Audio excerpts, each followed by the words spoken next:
magandang gabi po sa lahat. Doon sa mga bagong dating, shoutout po sa inyo. Doon sa Facebook na nanonood and dito rin sa ating live dito sa Birahan PH.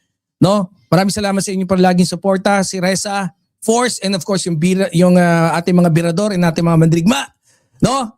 Eto, Cayetano.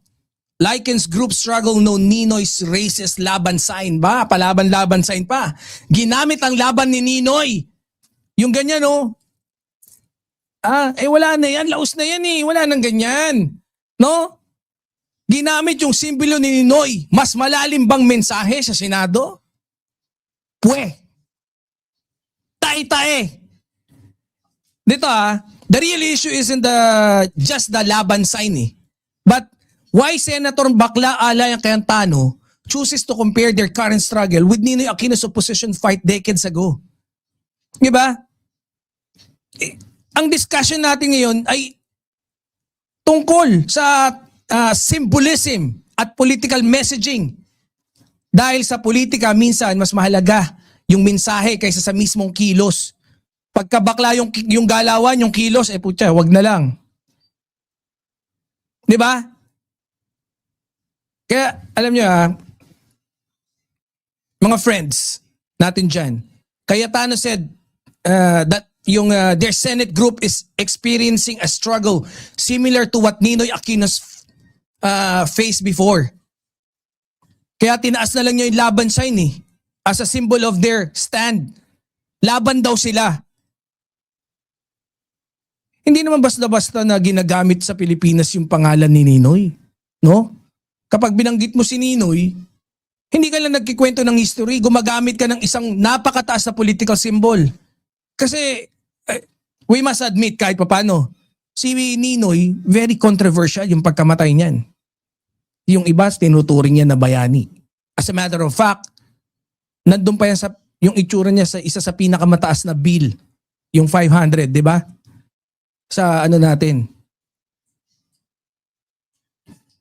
Kaya dito, maraming napapatanong Kung ang usapan ay tungkol lamang sa Senate numbers, if this is merely about Senate numbers and leadership issues, why elevate it to a level of historic struggle? Totoo ba? Masyado kang patawa, Cayetano. Pag ganyan-ganyan ka pang hayop ka, ganyan kayo. Ako ang nakikita ko dito is two purpose. One is for which na gusto niyang ihiwalay kunyari yung sarili niya sa pagiging Duterte, kasi ganyan simbolo ni Duterte, or gusto niya ipakita to para to gain respect from Dilawan, which is imposible, brother. No? Parang basketball player na hindi lang nagsuot ng jersey ng team niya, kundi jersey mismo ni Michael Jordan para mas malakas ang dating ng mensahe. Pero, pag babakla-bakla ka, kahit mag-jersey ka, walang dating. This is where we begin to see that the battle may not only be about votes, but also about narrative. Diba? Dugyot ang walang niya. Mga kaibigan, hindi to nangyayari sa vacuum. No? Recent Senate tensions have involved majority and minor disputes. Diba? Yung quorum issues, naka-issue hindi nabuo, at kung ano pa mga propaganda kanilang mga pinaggagawa. And yung yung tanong about sa legitimacy of nabulol na. Yung legitimacy of action taken by both camps. Pero may isa pang detalye. Kapag may political conflict, yung unang laban ay kadalasang hindi sa session hall, kundi sa isip ng publiko. Kaya sa umpisa, they're trying to win yung para maiset yung mindset nyo sa pamamagitan ng talkies at mga kanilang mga pambihira, out of this world na naratibo. And this is where the situation becomes more revealing. No? Mas revealing pa sa ginawa ni Robin pagpapakita ng maliit niyang tarugo. It's like an online seller who knows the products alone isn't enough. Kaya gumagamit ng trusted brand image to gain confidence faster. Ipapakita sa'yo ito yung produkto pero yung binibenta niya yung pipitsugin. Para mas maging mabenta yung kanyang pipitsugin produkto. At dyan nagiging mahalaga yung public perception. Guys, sana try nating intindihin yung gusto nilang ipakita. Sana mai-project ko sa inyo kung ano yung talagang sa tingin ko na adhikain ng mga betlog na to. Dalawa eh. It's either to win the sides of the yellows or pinks na nakikinsimpatya sila, and sa pangalawa, para kunyari mahiwalay sila sa ganito. Mga tropa pips, ang pinakamahalagang tanong ngayon ay hindi kung sang-ayon ka o hindi kay Cayetano. The more important question is why he choose to use that symbolism at this specific moment. At dito lumalabas yung totoong issue. Sa politika, timing is rarely accidental. Malaki ang posibilidad na hindi aksidente. Diba?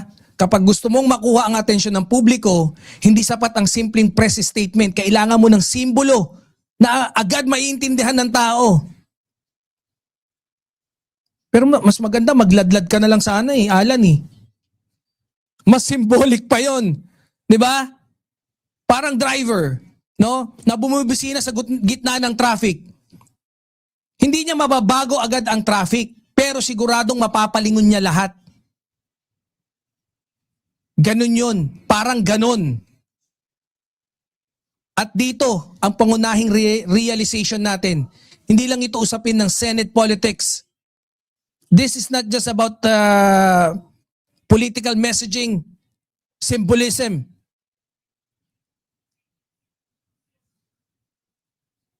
Kundi kung sino yung makaka-claim ng moral high ground sa mata ng publiko.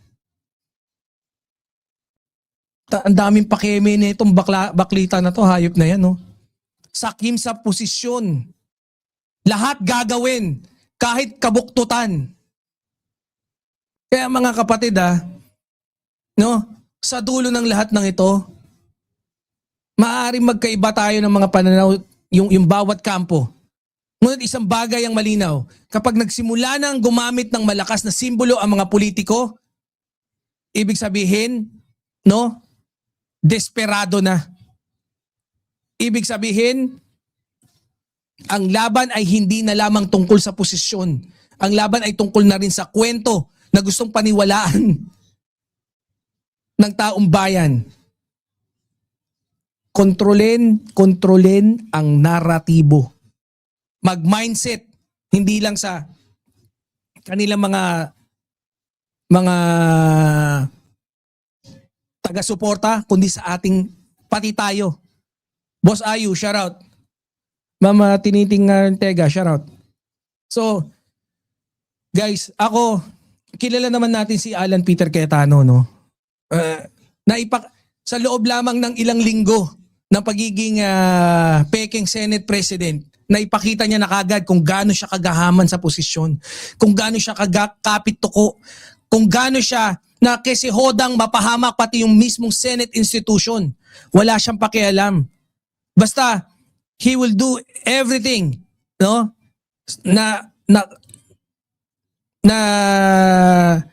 Yung kanyang kapangyarihan to hold on to power.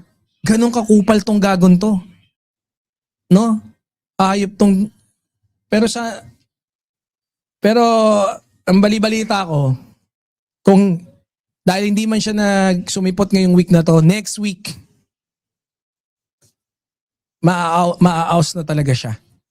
No, permanently. And ang kaabang-abang dyan is, since nagkaroon ng batuhan talaga, bibihira yung ganyang sitwasyon Oo, nakikita natin si Senator Ping Lacson tsaka si Marcoleta, di ba? Nagkakakupalan paminsan-minsan. Pero ngayon kasi maraming talaga nagbatuhan na mga putik sa isa't isa. And for all we know, it's not even, the election is very far still. Pero nagbabatuhan na talaga sila ng putik. Hindi ko alam kung paano sila magpaplastikan sa susunod na pagkikita.